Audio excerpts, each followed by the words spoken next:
सबसे पहले मैं ये स्पष्ट कर दूं कि आज पहली बार पार्टी के औपचारिक मंच पर अपनी बात रखने के लिए आमंत्रित हूं और इसके लिए मैं पार्टी और उसके राष्ट्रीय अध्यक्ष आदरणीय श्री अखिलेश यादव जी का आभार व्यक्त करता हूं कि उन्होंने हमें ये मौका दिया है। और ये मौका हमारे लिए इसलिए महत्वपूर्ण है कि हम तमाम लोग इस बात को जानते समझते हैं, जब पूरे मोहल्ले और गांव में आग लगी हो तो इस बात का इंतजार नहीं किया जाता कि जब तक आग आपके घर तक न पहुंचे तब तक आप उसे बुझाने के लिए आगे ना आए। इसलिए आज हम आपके बीच में इसलिए आए हैं कि जिस वक्त भारत का संविधान खतरे में हो, सामाजिक न्याय खतरे में हो, हम सब अगर एक विचारधारा के मानने वाले लोग हैं तो हमारा ये फर्ज है, वक्त का तकाजा है कि हम सब मिल करके इस खतरे से लड़ें और इस देश और संविधान को बचाएं। इसलिए मैं आप सबके बीच में इस वैचारिक सफर का हम सफर बनने आया हूं।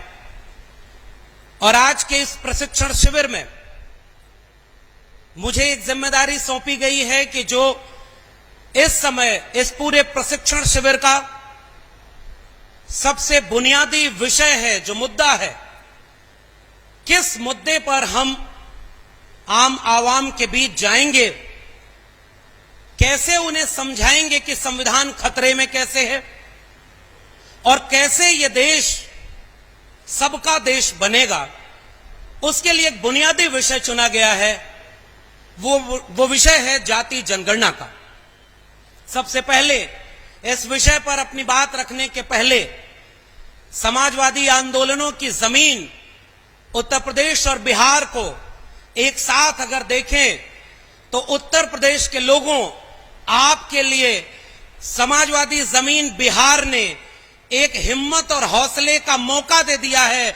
बिहार सरकार ने अपने यहां जाति आधारित गणना भी की, उसके आंकड़े भी सार्वजनिक कर दिए हैं और उससे हमें हिम्मत मिली है। इसलिए हम बिहार के समाजवादी साथियों को क्रांतिकारी सलाम करते हैं और इस उम्मीद में यहां खड़े हैं कि हम उत्तर प्रदेश में भी जाति जनगणना के मुद्दे पर जनता को जागरूक करेंगे। और इस मुद्दे पर 3-4 बिंदु हैं जिसको लेकर के बात होनी चाहिए। सबसे पहला मुद्दा यह है कि जाति जनगणना का मुद्दा आज 2023 में क्यों उठाया जा रहा है, और हम जैसे लोगों का यह मानना है कि राष्ट्र निर्माण का मुद्दा है। यह किसी जाति के हित के लिए नहीं, किसी जाति के खिलाफ नहीं, किसी जाति को ज्यादा किसी को कम देने के खिलाफ है, सभी को बराबर बनाने के लिए है। इसलिए पहली बात मैं इस पर रखूंगा कि यह केवल कुछ जातियों का मुद्दा नहीं, यह पूरे राष्ट्र का, एक मुकम्मल मुल्क मेरे सबका राष्ट्र बने, इसका मुद्दा है जाति जनगणना का। और दूसरे हिस्से में मैं कोशिश करूंगा कि आपको यह बता सकूं बहुत संक्षेप में कि जाति जनगणना का इतिहास क्या रहा है। यह कोई आज का मुद्दा नहीं है, इसके आंकड़े क्या हैं और क्यों जाति जनगणना की जरूरत है इस देश में।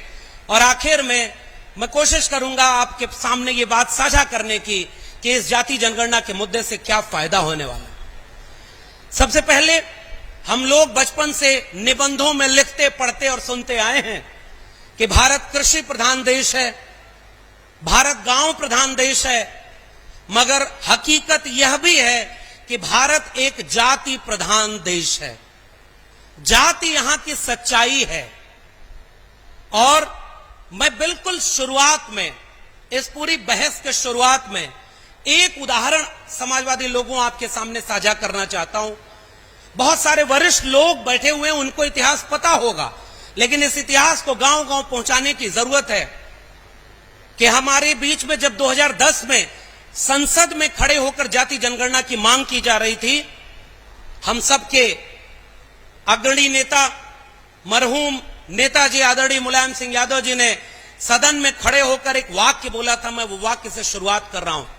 उन्होंने कहा कि जाति समाज की गंदगी है, इसे कबूल करना चाहिए और गंदगी को कपड़े से ढक करके आप मिटा नहीं सकते, इसलिए उसे मिटाने के लिए उस गंदगी को साफ करना होगा। नेताजी ने आगे बोला कि उस गंदगी को साफ करने का रास्ता भारत के संविधान ने दे दिया है। और वो भारत का संविधान कहता है कि जो भी इस देश में हाशिए पर पड़ा है, उसको सामाजिक शैक्षणिक रूप से जो पिछड़ गया है, उसको मुख्य धारा में लाए बिना कोई भी देश पूरा नहीं बन सकता। इसलिए हम ये क्यों बात कहते हैं कि जाति जनगणना राष्ट्र का मुद्दा है, और पूरे आत्मविश्वास से लोगों को यह बात बतानी और समझानी है। अगर हमें कहीं भी विकास करना है तो हम ये पहले पड़ताल करते हैं। अगर हमें कहीं सड़क बनवानी है तो पहले इस बात का सर्वे होता है, जानकारी जुटाई जाती है कि कहां सड़क नहीं बनी है, वहां सड़क बनाने की जरूरत है तो सड़क बनेगी। कहां नाली नहीं बनी है तो पहले आंकड़े जुटाए जाएंगे, किसके पास घर नहीं है उसके आंकड़े जुटाए जाएंगे। ऐसे विकास नहीं होता कि जहां सड़क बनी है उसी पर और सड़क बनती रहे, जिसके पास घर है उसके पास और घर मिलता रहे। इसलिए राष्ट्र तब चलेगा जब उसे पता हो कि किसके पास कितना है और किसके पास क्या नहीं है। ये आंकड़ा अगर नहीं है तो राष्ट्र के नियंता अपनी नीति नहीं बना सकते।